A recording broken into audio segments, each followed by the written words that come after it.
This week on Intrigued Full Effect. In the back of your head, you're constantly missing her, constantly wondering, is this just going to be another cold case that never gets solved? Will we ever get justice served for her? I'm Chandrea Thomas, and welcome to episode 57.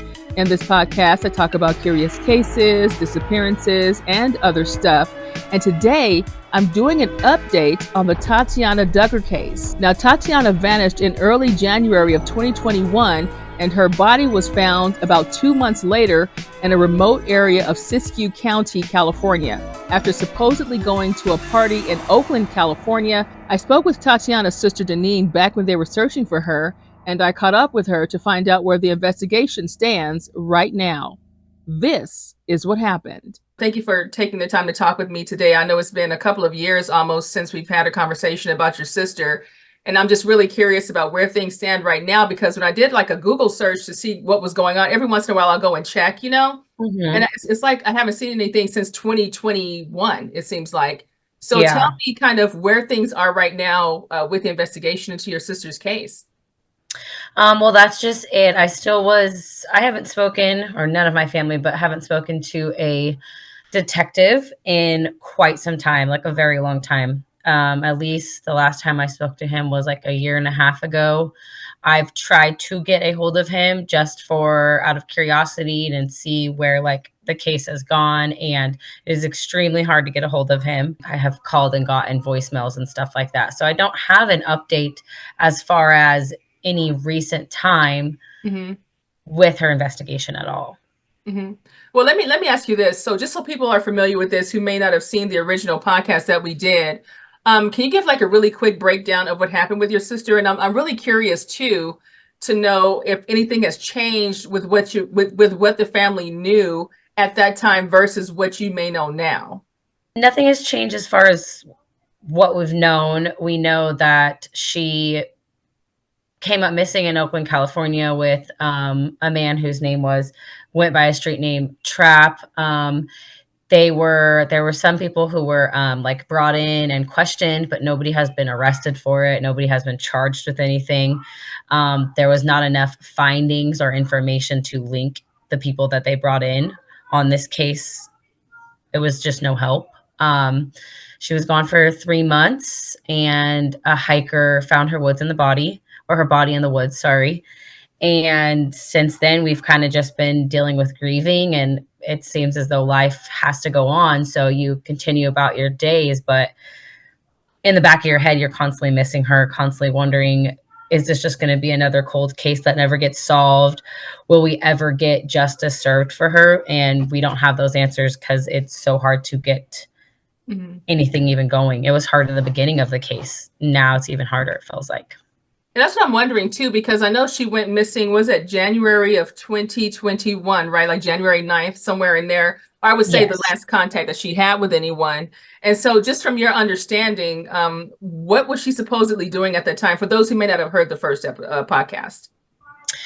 So she was supposedly in Oakland with someone who she thought was a boyfriend, or at least our family thought was her boyfriend.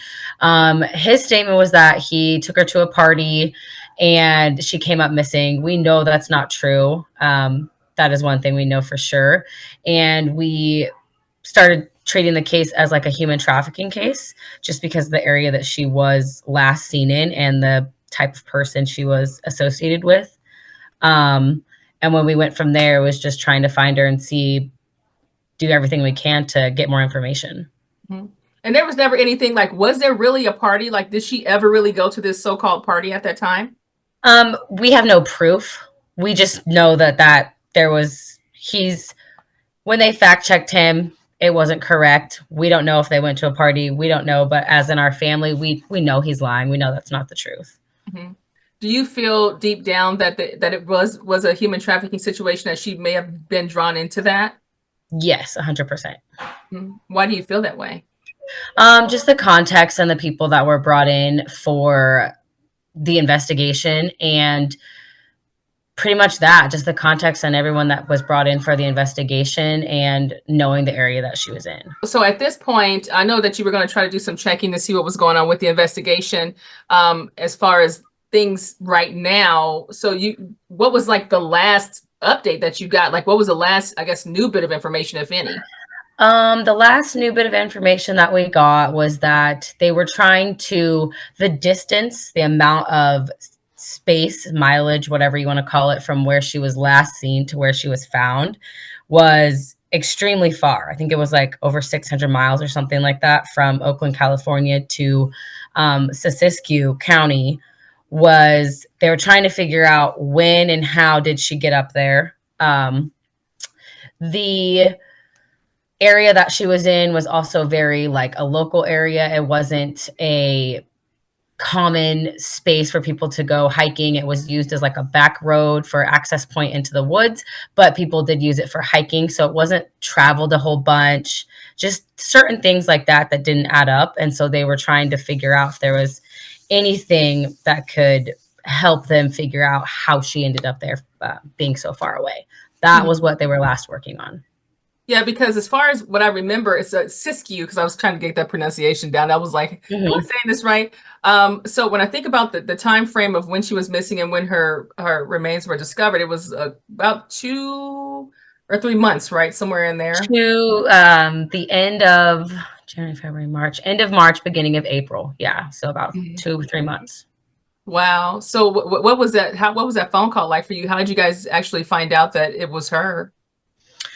Um, well, they wanted to make sure it was her. They asked some, her direct family members for, not direct family members, her mother, my mom, for some DNA, just so they knew it was her or not. So they didn't really give us the full confirmation until they got that in, just so they weren't like, obviously, nobody wants to be that to be the answer. So they wanted to be sure it was her body. So once they figured that out, they came home to our home and told us the news. Some family members who were not there, they got a phone call from them instead because it was just so traumatic. It's like nobody wants to have to deliver that news. And it was just hard. It was nothing, you felt defeatless. Like all the work we were doing for 3 months trying to find her just went right out the window. Like, in a sense, yes, we're thankful that we actually found her body and it's not this continuous mystery of where is she, because a lot of people don't get that when students or when people go missing. So we do have that, but it's still, we have no justice. And that's the most difficult part, as far as your family goes. How have you guys been able to manage this? Have you tried to hire your own investigators or anything like that? Like, are you guys trying, or do you guys hit the ground still every once in a while just to see if anything has come up or dredged up or anything like that, We still periodically get, people were really invested and involved into it. Like, oh, well, I heard it happen this way, or this is actually, there's people that have hearsay stories and pretend or say they might have some information. So we'll follow those leads. We look into that, but nothing's came of it. It's just kind of hearsay. I've tried to contact the police, or I should say detective, a few times, and that's been not successful at all. We have this Facebook page still up, but we're not very active in posting on it. I personally don't post a lot very much. It brings up a lot of anxiety and grief, I think, for all of our family members to have to like walk back down that road and see the missing person post and see the comments. And it just brings back so many memories of like stress we had to go through. So I think we all take it in our own ways. Mm-hmm. I'm very curious too, because I know there's multiple jurisdictions. I almost wonder if that's something that's hurting the investigation because there's more people more involved. How many is it? Just 2 or is it 3? It was just 2 during her actual investigation while it was a missing persons, and then it turned into 3 because you've got another county, which is part of that whole, we knew it was human trafficking. So she's from Orville, taken down to Oakland, found in Siskiyou. People who are in the human trafficking world, they know that small local police forces don't have the task, the equipment, the software to track down these people. And when you move people around that you're human trafficking, it gets sticky. Well, no, we had a lot of Oakland should be handling this. Orville should be handling this. And so it was a back and forth of trying to figure out, well, who's actually responsible for what? And they are sheriffs here in Butte County office. They did not drop the ball as much as Oakland Police Department. Oakland Police Department was bad from beginning to end. And we really had to stay on top of them because they did not want the heat. They did not want the media. They did not want the attention. And they consistently would put out verbiage that said, like, Butte County, missing from Butte County. Well, she didn't go missing in Butte County. She went missing in Oakland, you know? So it's like, why are you trying to put words out there to twist the story as if you're not being held responsible for taking on this case? So that was a lot of frustration on that part. Were you guys able to find out exactly how she died or any of that? We were not. Those are part of the open investigation case details that aren't given until hopefully one day we get justice. Get justice.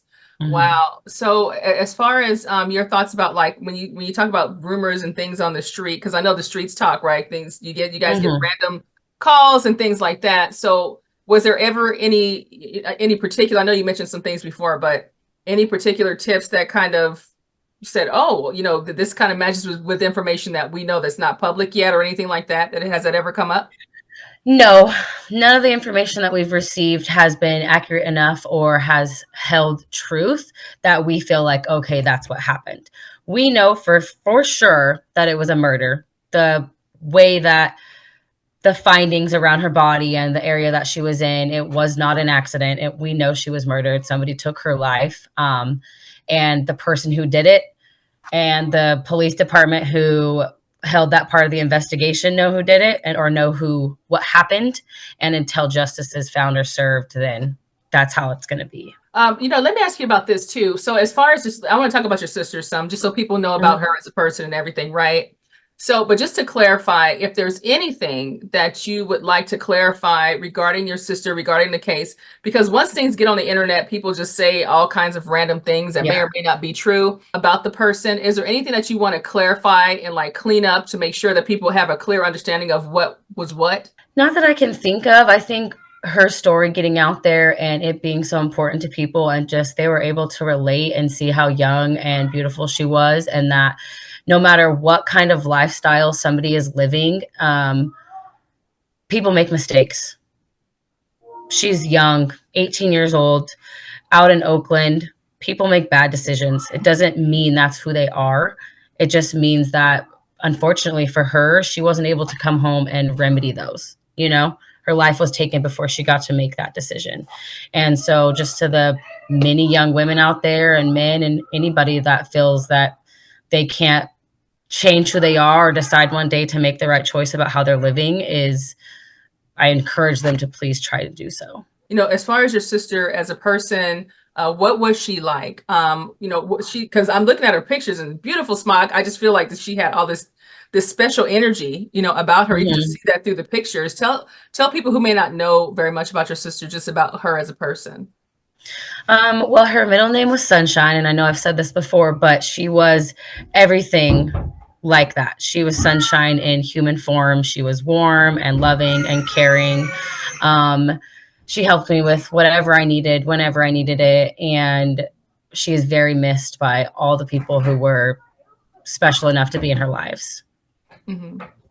And, you know, when you think back in retrospect and about everything that happened leading up to your sister's disappearance, is there anything that you feel like you would have done differently? Is there anything that you would tell people, you know, as like a warning to them or signs to them to kind of help them not go through what you guys are experiencing? Ask the hard questions. And just because you may feel like for my sister personally, she had a good head on her shoulders. She was smart. You know what I mean? She was raised to know right from wrong. It wasn't like putting herself in that kind of dangerous situation and being around the people like the guy Trapp, who was part of the situation. Don't just take their word, you know, for it. Don't believe that they won't be naive. Don't believe that they're smart enough to not make a mistake, like I was saying earlier, and just being more aware of what's really going on and having your eyes open so this doesn't happen to other people. Mm-hmm. Any thoughts for people who may have information? And is there a reward at this point for any information? There was still the reward in Oakland for Crime Stoppers for $10,000. I have not recently checked in and see if that is still available, but as far as I know, it should be. There's no reason why they would take it away. I'm not like really knowledgeable in that area, but I do know that is still out there. And anybody with any information, please do come forward. It was a very, I wouldn't say high profile, but if you followed the case at all, tons of people sharing, tons of people interested in it, that might have been a reason for someone who knew some important details to not come forward. Well, maybe now that it's not as out in the media, it has been a few years, if you can find it in your heart to step forward and be honest and be truthful, because I know that there's somebody out there who knows something and has decided to stay quiet, and people are suffering for that. All right. Is there anything else that you want to add, that you want people to know about your case, about your family, what you guys are going through with everything at this point? Just grief comes in different ways. One day is good, one day is bad, and we are constantly missing her. And we want to thank everybody who was so supportive during those first 3 months that she was missing. And anybody who still shares her profile pictures or shares the Facebook page, and is still just supportive, we thank them for that. All right. Thank you so much, Janine. And I will make sure I continue to share the story. And I'm sure my listeners will continue to share her story as well. And, you never know. It's kind of interesting when it comes to cases like this, because when the case starts to get a little bit cold, but sometimes people either start to snitch, they get locked up or something, or sometimes people just feel like it's heavy on them and they have this information and they want to get it out. Yes. So you never know where information will come from. They might send me an email for all I know. You just never know where information will come from. So I just think that keeping a story alive will just kind of keep it in mind for people. And hopefully you never know what'll come up, Yeah, that's our hopes. And we do have faith that one day justice will be served. It's never going to bring her back, unfortunately, but somebody deserves to be put away, be put behind bars for taking her life. When it comes to my final thoughts about this case, the one thing that comes to my mind is that clearly someone out there saw something, someone out there knows something, and they need to call authorities anonymously and let them know what they need to know to make an arrest in this case. I feel for the family. I know Deneen was saying, yes, we know where she is, but we need to get justice for her. She was only 18 years old, just starting out in her life. Tatiana was young. Yes, the decisions may not have been the best decisions, but she was 18. What 18-year-olds won't make a mistake, right? And so I'm hoping that through this podcast and hopefully through sharing her story, that more people will have conversations about this, and maybe some information will come out of nowhere to help this family get the justice they deserve for their loved one. If you have a story that you want me to check out, just visit me on the Intrigued Full Effect website or email me at intriguedfulleffect@hotmail.com. Until next time, be safe and stay true.